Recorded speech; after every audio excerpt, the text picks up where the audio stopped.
তিন দিনের সফরে ঢাকায় এসেছেন দুই মার্কিন উপসহকারী পররাষ্ট্রমন্ত্রী। একজন নিকোল চুলিক, তিনি যুক্তরাষ্ট্রের দক্ষিণ ও মধ্য এশিয়া বিষয়ক উপসহকারী পররাষ্ট্রমন্ত্রী।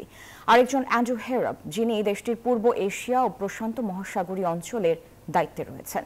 বুধবার সকালে ঢাকায় মার্কিন দূতাবাসের কর্মকর্তাদের সঙ্গে কথা বলেন তারা। তাদের সঙ্গে তিনটি রাজনৈতিক দলের নেতারা আলোচনা করবেন। দলটি বান্ডেল থাকলে প্রতি সেনমানিতে টাকা বাঁচবে। বিকাশ সেনমানি বান্ডেল কিনে জিতুন প্রতি লেনদেনে। এই তিনটি হলো জাতীয় নাগরিক পার্টি, জামায়াতে ইসলামী ও বিএনপি। আজ নাগরিক সমাজের প্রতিনিধিদের সঙ্গে মতবিনিময় করবেন দুই মার্কিন প্রতিনিধি। আগামীকাল পররাষ্ট্র উপদেষ্টা মোহাম্মদ তৌহিদ হোসেনের সঙ্গে বৈঠক করবেন তারা। এছাড়া সাক্ষাৎ করবেন অন্তর্বর্তী সরকারের জাতীয় নিরাপত্তা উপদেষ্টা এবং প্রধান উপদেষ্টার হাই রিপ্রেজেন্টেটিভ খলিলুর রহমানের সঙ্গে।